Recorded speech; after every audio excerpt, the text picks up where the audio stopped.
Olá, boa tarde. São 3 horas e 58 minutos. Este é o Justiça Agora. Hoje é dia de sessão no Supremo Tribunal Federal. A repórter Carla Lucena acompanhou a sessão de hoje e ao vivo tem os detalhes pra gente. Boa tarde, Carla.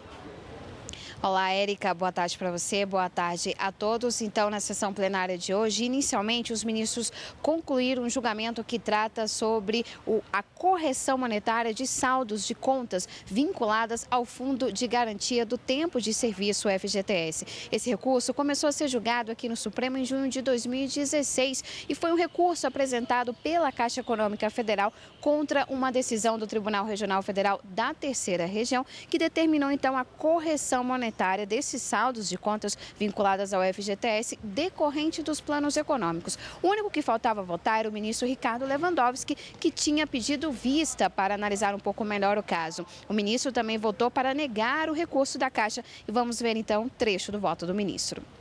A Corte está admitindo a correção monetária do FGTS, mesmo em face do Plano Collor II. Nós temos 900 processos sobrestados, certamente temos um outro grande número de processos também que discute essa matéria, ainda não em grau de recursos. Há um impacto considerável, sem dúvida nenhuma, nas contas deste fundo e, portanto, eu pedi vista, mas, de qualquer maneira, estou acompanhando o ministro Zavascki propondo essa tese. Em seguida, os ministros julgaram mais um recurso e logo processos que estavam pautados em listas. A cobertura da sessão plenária de hoje você acompanha logo mais no Jornal da Justiça, segunda edição. E agora eu volto com você, Érica. Obrigada, Carla. E o Ministério Público Eleitoral recorreu ao TSE para barrar a candidatura de Antony Garotinho ao governo do estado do Rio. O objetivo é reverter a liminar concedida pelo ministro Og Fernandes, do TSE, que suspendeu a inelegibilidade de Antony Garotinho. No início do mês, o Tribunal Regional Eleitoral do Rio de Janeiro já havia suspendido, por unanimidade, o registro de candidatura dele ao governo do estado. Segundo o pedido do Ministério Público Eleitoral, Garotinho deve ficar inelegível por 3 motivos. Um deles é porque já foi condenado em segunda instância por improbidade administrativa. Eleições 2018, as urnas já foram lacradas. Agora, fotos, nomes que estão lá dentro não podem mais ser trocados.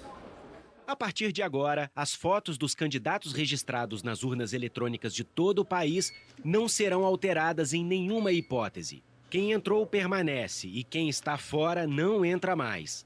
Para funcionar perfeitamente no dia 7 de outubro, o sistema da Justiça Eleitoral precisa ser fiel à programação, pautada em prazos previstos em lei. Porque tem um prazo necessário para a organização de todo o sistema eleitoral no Brasil inteiro. As urnas, elas são lacradas com as respectivas listas. A partir do momento que houver essa lacração, não pode mais ser alterada a foto. O artigo 13 da Lei 9.504 estabelece que os candidatos só podem ser substituídos até 20 dias antes da eleição. A lei determina que a substituição deve estar de acordo com o estatuto do partido a que pertencer o substituído. Nas eleições majoritárias, se o candidato compuser coligação, a substituição deve ser por decisão da maioria absoluta dos partidos coligados. E o substituto pode ser filiado a qualquer partido da coligação, desde que o partido do candidato substituído renuncie ao direito de preferência na indicação. A substituição a menos de 20 dias da eleição só é permitida em caso de morte do candidato.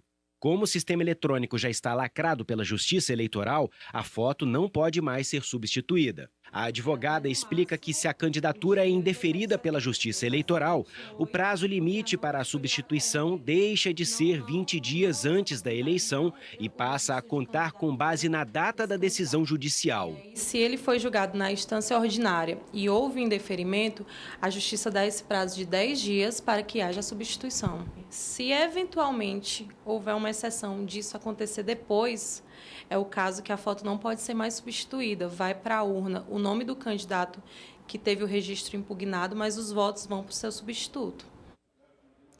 O Justiça Agora fica por aqui. A gente tem um novo encontro logo mais no Jornal da Justiça, segunda edição. Até lá!